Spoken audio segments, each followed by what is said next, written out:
Hi friends, please subscribe my channel, like ಮಾಡಿ, share ಮಾಡಿ. ಸ್ಕೂಲಲ್ಲಿ ಸ್ಪೋರ್ಟ್ಸು ಶುರುವಾಗಿರುತ್ತೆ. ಸ್ಟೂಡೆಂಟ್ಸ್ ಎಲ್ಲರೂ ಕೂತಿರ್ತಾರೆ.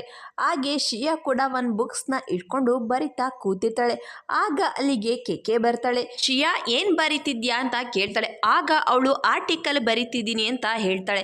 ಆಗ ಕೆಕೆ ಎದುರುಗಡೆ ಕೂತಿದ್ದ ಸಿಯುನ ನೋಡ್ತಾಳೆ. ಶಿಯಾ ಸಿಯು ಕೂಡ ಪಾರ್ಟಿಸಿಪೇಟ್ ಮಾಡ್ತಿದ್ದಾನ ಸ್ಪೋರ್ಟ್ಸಲ್ಲಿ ಅಂತ ಕೇಳ್ತಾಳೆ. ಆಗ ಶಿಯಾ ಹೌದು ಅಂತ ಹೇಳ್ತಾಳೆ. ಆಗ ಟೀಚರ್ ಸ್ಪೋರ್ಟ್ಸಲ್ಲಿ ಪಾರ್ಟಿಸಿಪೇಟ್ ಮಾಡ್ತಿರೋ ಸ್ಟೂಡೆಂಟ್ಸ್ ಎಲ್ಲರೂ ಗ್ರೌಂಡಿಗೆ ಬರಬೇಕು ಅಂತ ಹೇಳ್ತಾರೆ. ಆಗ ಸಿಯು ಮತ್ತೆ ಇನ್ನೊಬ್ಬ ಹುಡ್ಗ ಗ್ರೌಂಡಿಗೆ ಹೋಗೋದಿಕ್ಕೆ ಅಂತ ಹೋಗ್ತಾರೆ. ಆಗ ಹುಡ್ಗ ಸಿಯು ಒಂದ್ ನಿಮಿಷ, ಶಿಯಾಗೆ ಆರ್ಟಿಕಲ್ ಬರೆಯೋದಿಕ್ಕೆ ಹೇಳಿದ್ದೆ, ನೋಡ್ಕೊಂಡು ಬರ್ತೀನಿ, ನಾನ್ ಬರೋವರೆಗೂ ನೀನು ಹೋಗೋ ಹಾಗಿಲ್ಲ ಅಂತ ಹೇಳಿ ಶಿಯಾ ಹತ್ರ ಬರ್ತಾನೆ. ಆಗ ಸಿಯು ಕೂಡ ನಿಂತ್ಕೊಂಡು ಶಿಯಾನ ನೋಡ್ತಾ ನಿಂತಿರ್ತಾನೆ. ಆಗ ಆ ಹುಡ್ಗ, ಶಿಯಾ ನೀನು ನನ್ಗಾಗಿ ಆರ್ಟಿಕಲ್ ಬರೀತಾ ಇದೀಯಾ ಅಂತ ಕೇಳ್ತಾನೆ. ಆಗ ಶಿಯಾ ಹೌದು, ನಿನ್ಗಾಗಿ ಆರ್ಟಿಕಲ್ ಬರೀತಿರೋದು ಅಂತ ಹೇಳ್ತಾಳೆ. ಆಗ ಥ್ಯಾಂಕ್ಸ್ ಅಂತ ಹೇಳಿ ಅವನು ಅಲ್ಲಿಂದ ಹೋಗ್ತಾನೆ. ಸಿಯು ಬಾ ಹೋಗೋಣ ಅಂತ ಹೇಳಿ ಸಿಯುನ ಕರ್ಕೊಂಡು ಅವನು ಅಲ್ಲಿಂದ ಹೋಗ್ತಿರ್ಬೇಕಾದ್ರೆ ಸಿಯು ಶಿಯಾನ ನೋಡ್ತಾನೆ. ಆದ್ರೆ ಅವಳು ಸಿಯುನ ನೋಡೋದಿಲ್ಲ.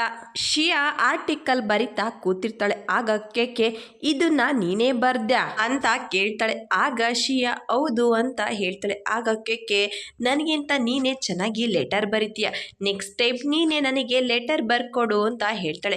ಆಗ ಶಿಯಾ ಕೊಟ್ಟ ಲೆಟರು ಅಂತ ಹೇಳ್ತಾಳೆ. ಆಗ ಕೆಕೆ ನಾನು ಕೊಟ್ಟ ಲೆಟರ್ನ ಸಿಯುಗೆ ಕೊಟ್ಟ ಅಥವಾ ನೀನೇ ಇಟ್ಕೊಂಡ ಅಂತ ಕೇಳ್ತಾಳೆ. ಆಗ ಶಿಯಾ ಹಾಗೆಲ್ಲ ಏನೂ ಇಲ್ಲ.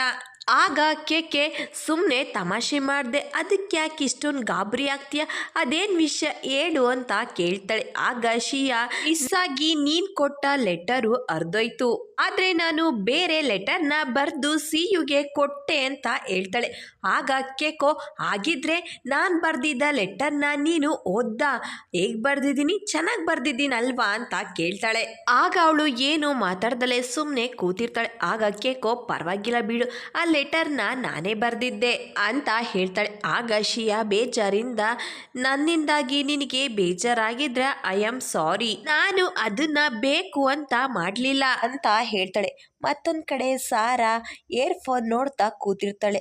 ಆಗ ವಾನ್ವೆ, ಸಾರಾ ನಾನು ಕೂಡ ನಿನ್ ತರದೆ ಹೊಸದನ್ನ ತಗೊಂಡಿದ್ದೀನಿ, ಈಗ ನಮ್ಮಿಬ್ರದು ಸೇಮ್ ಒಂದೇ ತರ ಅಂತ ಹೇಳ್ತಾಳೆ. ಆಗ ಸಾರಾ ಹಿಂದೆ ತಿರ್ಗಿ ಶಿಯಾನ ನೋಡ್ತಾಳೆ. ಶಿಯಾ ಕೆಕೆ ಜೊತೆ ಮಾತಾಡ್ತಾ ಕೂತಿರ್ತಾಳೆ. ಆಗ ಕೆಕೆ ಶಿಯಾ ಇವತ್ತು ನಾವಿಬ್ರು ಜೊತೆಲೆ ಊಟ ಮಾಡೋಣ ಅಂತ ಹೇಳ್ತಾಳೆ. ಆಗ ಅವಳು ಯಾಕೆ ನಿನ್ಗೆ ಫ್ರೆಂಡ್ಸ್ ಯಾರು ಇಲ್ವಾ ಅಂತ ಕೇಳ್ತಾ ಇದ್ರೆ ಸಾರಾಗೆ ಕೆಕೆ ಶಿಯಾ ಜೊತೆ ಮಾತಾಡೋದು ಅವಳಿಗೆ ಇಷ್ಟ ಆಗ್ತಾ ಇರೋದಿಲ್ಲ. ಕೆಕೆ ಹೇಳ್ತಾಳೆ ಇದ್ದಾರೆ, ಆದ್ರೆ ಅವ್ರ ಜೊತೆ ಇರೋದು ನನಗೆ ಇಷ್ಟ ಆಗೋದಿಲ್ಲ, ನಾವಿಬ್ರು ಜೊತೆಲಿ ಆಮೇಲೆ ಊಟ ಮಾಡೋಣ ಅಂತ ಹೇಳಿ ಅಲ್ಲಿಂದ ಹೋಗ್ತಾಳೆ. ತನ್ನ ಕಡೆ ಸ್ಪೋರ್ಟ್ಸು ಶುರುವಾಗಿರುತ್ತೆ. ಸಿಯು ರನ್ನಿಂಗ್ ರೇಸ್ ಅಲ್ಲಿ ಪಾರ್ಟಿಸಿಪೇಟ್ ಮಾಡಿರ್ತಾನೆ. ಶಿಯಾ ಸಿಯುಗಾಗಿ ವಾಟರ್ ಬಾಟ್ಲಲ್ಲಿ ನೀರನ್ನ ತಗೊಂಡ್ ಬಂದು ಅವನ್ಗಾಗಿ ಕಾಯ್ತಾ ನಿಂತಿರ್ತಾಳೆ. ಸಿಯು 3ನೇ ಸ್ಥಾನದಲ್ಲಿ ಬರ್ತಾನೆ. ಆಗ ಫಾನ್ ಸಿಯು ತುಂಬಾ ಚೆನ್ನಾಗಿ ಟ್ರೈ ಮಾಡ್ದೆ ಅಂತ ಹೇಳಿ ಅವನ್ಗೆ ಎಂಕರೇಜ್ ಮಾಡ್ತಾ ಇರ್ಬೇಕಾದ್ರೆ ಸಿಯು ತುಂಬಾ ಸುಸ್ತಾಗಿರ್ತಾನೆ. ಆಗ ಶಿಯಾ ಕುಡಿಯೋದಿಕ್ಕೆ ನೀರ್ ಕೊಡೋದಿಕ್ಕೆ ಅಂತ ಹೋಗ್ತಾ ಇರ್ತಾಳೆ. ಅಷ್ಟರಲ್ಲಿ ಅಲ್ಲಿಗೆ ಯಾನ ಬರ್ತಾಳೆ. ಸಿಯು ತಗೋ ನೀರ್ ಕುಡಿ ಅಂತ ಹೇಳಿ ಅವನ್ಗೆ ವಾಟರ್ ಬಾಟ್ಲನ್ನ ಕೊಡ್ತಾಳೆ. ಅದನ್ನ ನೋಡಿ ಅವಳಿಗೆ ತುಂಬಾ ನೋವಾಗುತ್ತೆ. ಆಗ ಅಲ್ಲಿಗೆ ಮತ್ತೊಬ್ಬ ಹುಡ್ಗ ಬರ್ತಾನೆ. ಶಿಯಾ ಈ ವಾಟರ್ ಬಾಟ್ಲು ನೀರು ನನಗ ಅಂತ ಹೇಳಿ ಶಿಯಾ ಕೈಯಿಂದ ನೀರ್ ಬಾಟ್ಲನ್ನ ತಗೊಂಡು ನೀರ್ ಕುಡಿತಾ ಇರ್ಬೇಕಾದ್ರೆ ಶಿಯಾಗೆ ಏನ್ ಹೇಳ್ಬೇಕು ಅಂತ ಅರ್ಥ ಆಗೋದಿಲ್ಲ.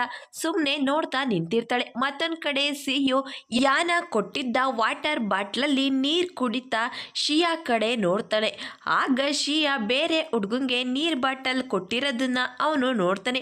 ಆಗ ಅವನ ಮನಸ್ಸಿಗೆ ಇನ್ನ ನೋವಾಗುತ್ತೆ. ಇದನ್ನೆಲ್ಲ ಕೂತ್ಕೊಂಡು ಸಾರಾ ನೋಡ್ತಾ ಇದೇನು ಈ ರೀತಿ ಆಯ್ತಲ್ಲ ಅಂತ ಹೇಳಿ ಬೇಜಾರು ಮಾಡ್ಕೋತಾರೆ.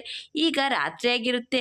ಶಿಯಾ ರೂಮಲ್ಲಿ ಕೂತ್ಕೊಂಡು ಫೈನಲ್ ಎಕ್ಸಾಮು ಬಂದೇ ಬಿಡ್ತು, ಆದ್ರೆ ನಾನು ಈ ಪೇಂಟಿಂಗ್ನ ಸಿಯುಗೆ ಇನ್ನು ಕೊಟ್ಟೇ ಇಲ್ಲ, ಆದಷ್ಟು ಬೇಗ ಈ ಪೇಂಟಿಂಗ್ನ ಸಿಯುಗೆ ಕೊಡಬೇಕು, ಸಾರಾಗೆ ಇನ್ನು ನನ್ನ ಮೇಲಿರೋ ಕೋಪ ಕಡಿಮೆ ಆಗಿಲ್ಲ, ಕೇಕಿಗೆ ಅರ್ಥ ಆಗೋ ಹಾಗೆ ಹೇಳೋದಿಕ್ಕೂ ಆಗ್ತಿಲ್ಲ. ನಾನೊಬ್ಳು ಎದುರು ಪುಕ್ಲಿ ಅನ್ಸುತ್ತೆ. ಇದರಿಂದಾಗಿ ನನ್ನ ಕೈಲಿ ಬೇರೆ ಏನು ಕೂಡ ಮಾಡೋದಿಕ್ಕಾಗ್ತಿಲ್ಲ. ಈ ಸಮಸ್ಯೆ ನನ್ನಿಂದ ಯಾವಾಗ ದೂರ ಆಗುತ್ತೆ ಅಂತ ಹೇಳಿ ಡೈರಿನಲ್ಲಿ ಬರಿತಾ ಇರ್ತಾಳೆ. ಈಗ ಬೆಳಗಾಗಿರುತ್ತೆ, ಸ್ಕೂಲು ಶುರುವಾಗಿರುತ್ತೆ. ಲೀಸರು ಕ್ಲಾಸ್ ತಗೊಂಡಿರ್ತಾರೆ. ಫಸ್ಟ್ ಇಯರ್ ಫೈನಲ್ ಎಕ್ಸಾಮ್ ತುಂಬಾ ಇಂಪಾರ್ಟೆಂಟು. ಇದರಿಂದ ಗೊತ್ತಾಗುತ್ತೆ ನೀವು ಸೆಕೆಂಡ್ ಇಯರಿಗೆ ಯಾವ ಸಬ್ಜೆಕ್ಟ್ ತಗೋಬೇಕು ಅನ್ನೋದು. ಚೆನ್ನಾಗಿ ಯೋಚನೆ ಮಾಡಿ ಸಬ್ಜೆಕ್ಟ್ ನ ತಗೊಳ್ಳಿ ಹೇಳ್ತಾ ಇದ್ರೆ ಸಿಯು ಶಿಯಾ ಕಡೆ ನೋಡ್ತಾ ಇರ್ತಾನೆ.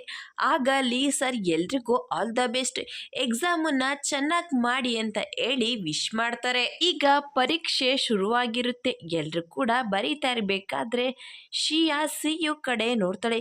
ಸಿಯು ಕೂಡ ಬರೀತಾ ಕೂತಿರ್ತಾನೆ. ಆಗ ಅವಳು ಕೂಡ ಬರೆಯೋದಕ್ಕೆ ಶುರು ಮಾಡ್ತಾಳೆ. ಮತ್ತೊಂದ್ ಕಡೆ ಸಿಯು ಕೂಡ ಶಿಯಾ ಕಡೆ ನೋಡ್ತಾನೆ. ಅವಳು ಮಾಡಿರೋ ಲೆಕ್ಕ ತಪ್ಪಾಗಿರುತ್ತೆ. ಅದನ್ನ ಅಳಿಸಿ ಹಾಗೆ ಸ್ವಲ್ಪ ಹೊತ್ತು ಯೋಚನೆ ಮಾಡ್ತಾ ಮತ್ತೆ ಬರೆಯೋದಕ್ಕೆ ಶುರು ಮಾಡ್ತಾಳೆ. ಈಗ ಎಕ್ಸಾಮ್ ಎಲ್ಲ ಮುಗ್ದಿರುತ್ತೆ. ಸ್ಟೂಡೆಂಟ್ಸ್ ಎಲ್ಲ ಮನೆಗೆ ಹೋಗ್ತಾ ಇರ್ತಾರೆ. ಶಿಯಾ ಅವ್ರ ತಂದೆ ಜೊತೆ ಹೋಗ್ತಾ ಇರ್ತಾಳೆ. ಫಾನ್ಗೆ ಸಾರಾ ಹೊಡಿತಾ ಇರ್ತಾಳೆ.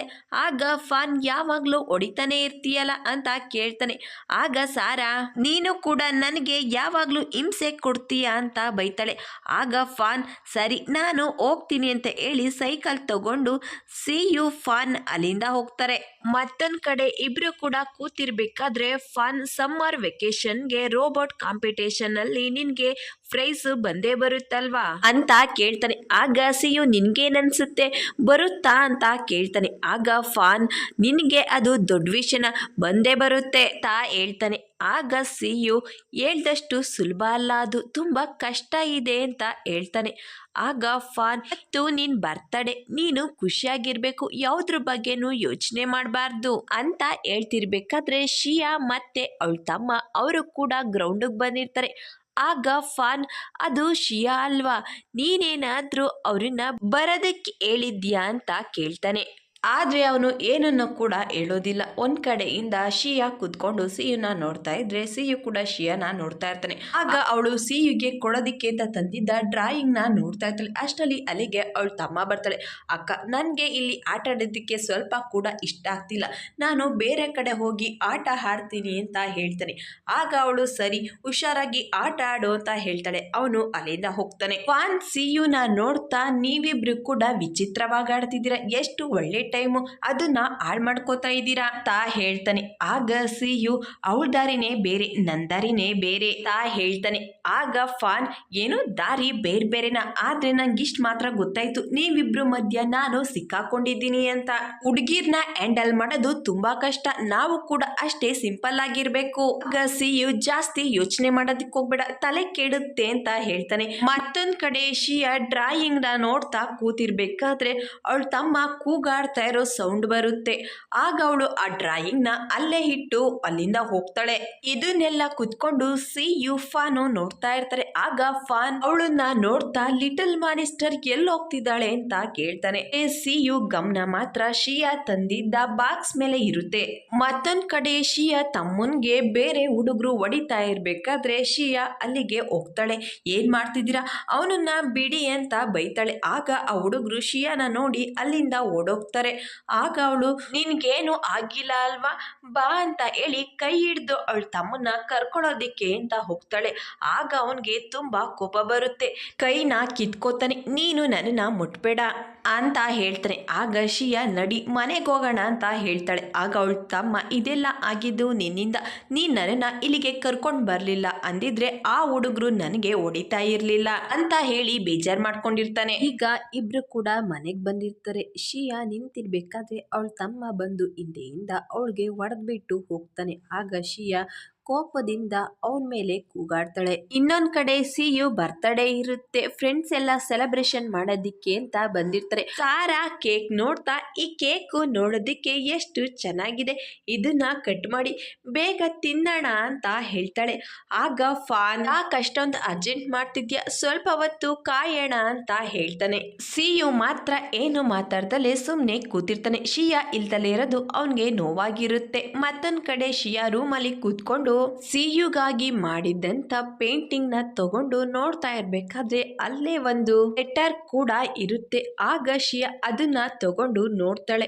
ಅದನ್ನ ನೋಡಿದ ತಕ್ಷಣ ಅವಳು ರೂಮಿಂದ ಆಚೆಗೆ ಬ್ಯಾಗ್ ತಗೊಂಡು ಓಡೋದಿಕ್ಕೆ ಶುರು ಮಾಡ್ತಾಳೆ. ಆ ಲೆಟರ್ ನಲ್ಲಿ ಸಿ ಯು ಇವತ್ತು ನನ್ ಬರ್ತ್ಡೇ, ಶಿಯಾ ನೀನು ನನ್ ಬರ್ತ್ಡೇಗೆ ಬರ್ಬೇಕು ಅಂತ ಹೇಳಿ ಬರ್ದಿರ್ತಾನೆ. Thank you for watching.